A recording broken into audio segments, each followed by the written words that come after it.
Hello there. Good morning, dear children. How are you? I hope you are all feeling well by the grace of God. And it is my prayer that the God should keep you safe. It is nice to meet you through this online classes. This is my first class. I shall begin my first class with coordination compounds number 2. In other words, coordination compounds part 2, which means you studied already coordination numbers or coordination compounds part 1, where you studied two important theories. One is Werner's theory of coordination compounds. The other one is Sedgwick theory. I only explained those two theories in detail in your 5th sem class. So now let us go ahead with this coordination compounds part 2, where the first theory that is mentioned is valency bond theory of coordination compounds. In short, I will write it as VBT, valency bond theory of coordination compounds. Linus Pauling, the scientist Linus Pauling, in the year 1931, he has proposed these postulates to explain the nature, the magnetic properties, and how the coordinate bond is formed in detail. So he has proposed four to five postulates to explain this valency bond theory. The first postulate, what he says is, metal atoms, they possess certain number of vacant orbitals in their valence shells or in their outermost shells. For what purpose they are having this vacant number of valence or vacant number of orbitals in their valence shells? To accommodate the electrons donated by the ligands. Followed what I said. I will repeat this first postulate. Metal atoms, they possess certain number of vacant orbitals in their outermost shells or in their valence shells. Why they are having these vacant orbitals? To accommodate the electrons donated by the ligands. You know very well, ligand donates a pair of electrons. Now, when he says the vacant number of orbitals, further he goes on to say that the number of such vacant orbitals is called as the coordination number of that central metal ion in a coordination compound. You remember what is coordination number I said in Werner's theory? Werner has said the number of coordinate bonds formed around the central metal ion in a coordination compound is called as coordination number. Now here, Linus Pauling says, if there are certain number of vacant orbitals in their outermost shell or valence shell, such number of vacant orbitals is also called as the coordination number of that central metal ion. So that is first postulate. Now the second postulate, the Linus Pauling says, a coordinate bond is formed when the filled orbital of the ligand, this is the filled orbital of the ligand, overlaps with the empty orbital of the central metal ion. I repeat this. How a coordinate bond is formed, this is when the filled orbital of the ligand overlaps with the empty orbital of the central metal ion. What Werner has said? He just said a coordinate bond is formed when the ligand donates a pair of electrons.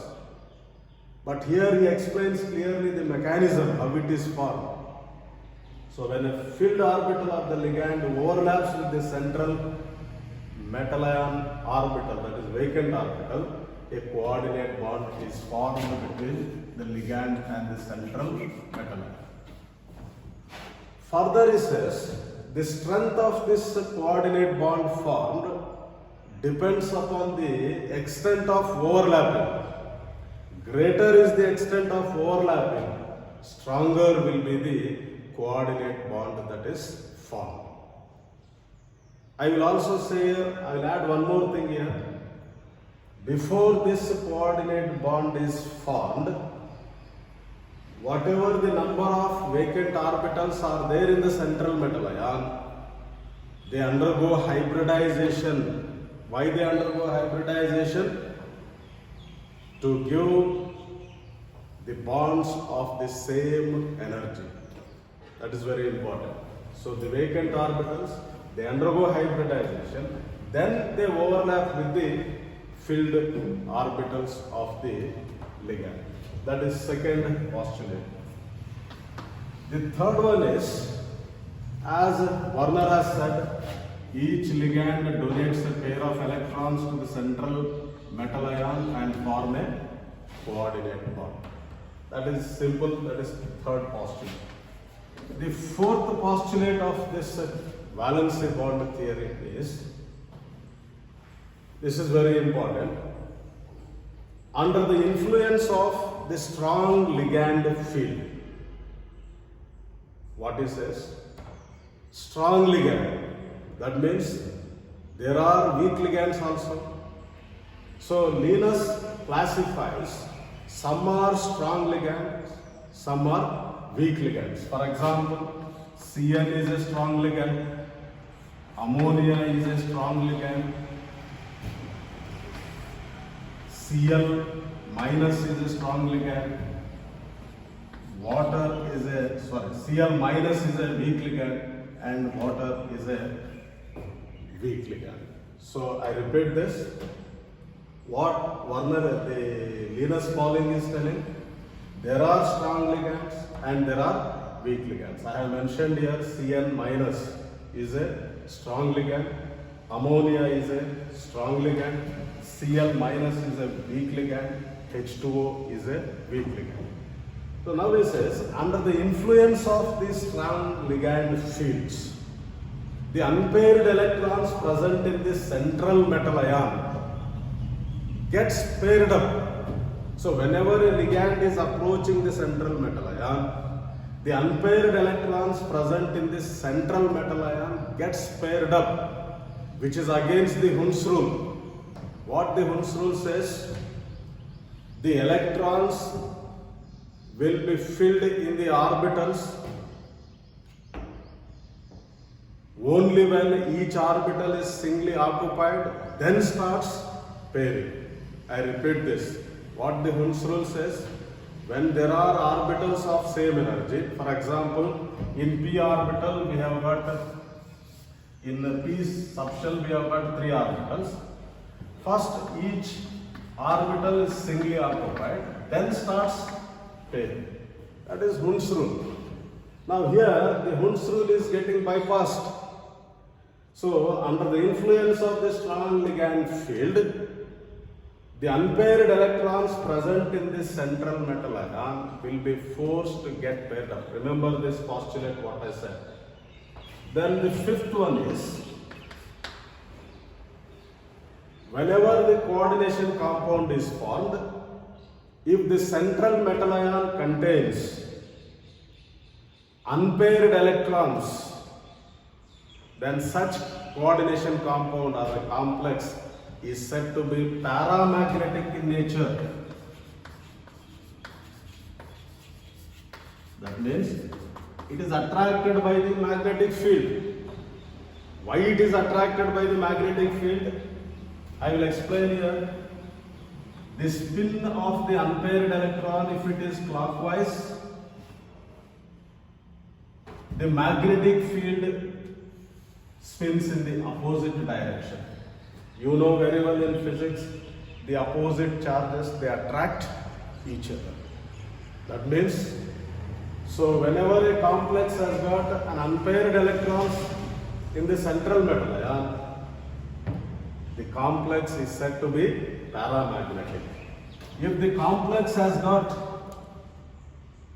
no unpaired electron, that means all are paired up, then such complex is said to be diamagnetic in nature.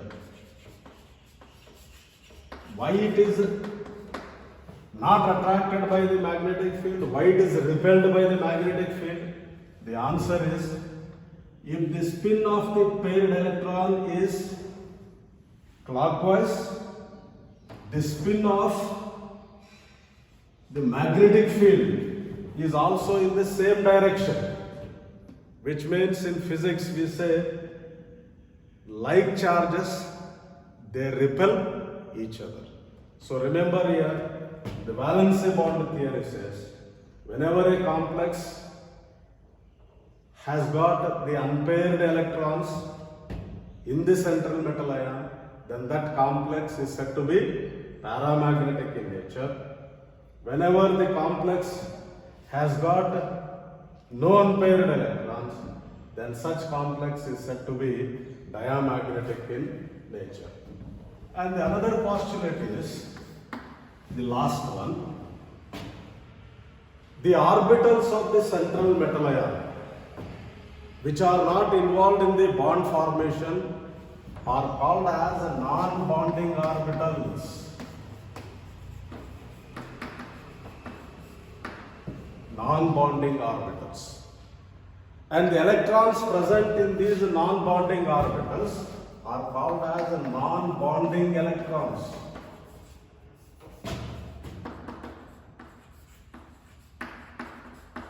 So he is telling about non-bonding orbitals and non-bonding electrons. So what are non-bonding orbitals?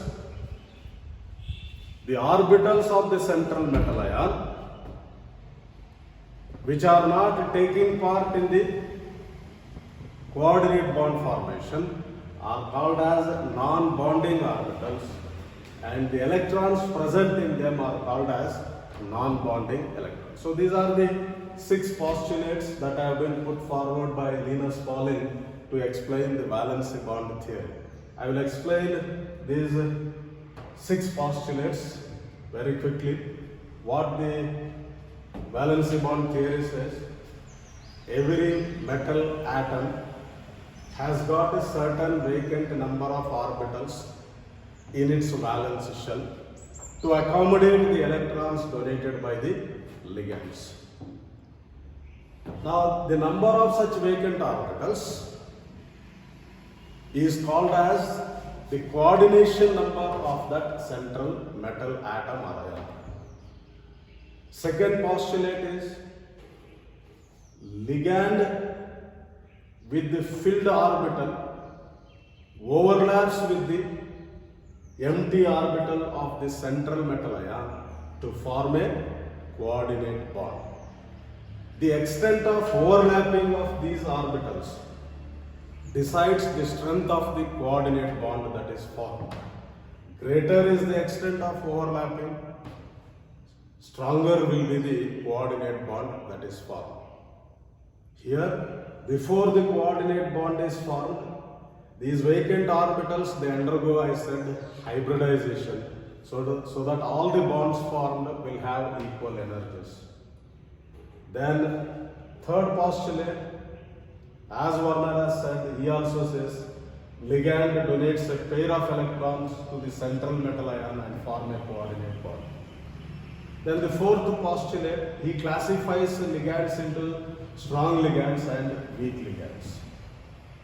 Under the influence of this strong ligand, whenever a strong ligand approaching the central metal ion, the unpaired electrons present in the central metal ion gets paired up, which is against what rule I said?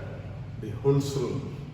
Then the fifth postulate of this valency bond theory is, if the complex has got the unpaired electrons in the central metal ion, it is said to be paramagnetic in nature, and if the complex has got no unpaired electrons, It is said to be diamagnetic in nature. And the last one, what I said is, the orbitals of the central metal ion which are not involved in the bond formation are called as non-bonding orbitals, and the electrons present in such non-bonding orbitals are called as non-bonding electrons. I will explain this valency bond theory with some examples. Remember, in the examination, if it is asked, write the postulates of valency bond theory, you just write these 6 postulates that I have mentioned. Now I will explain this valency bond theory with some examples.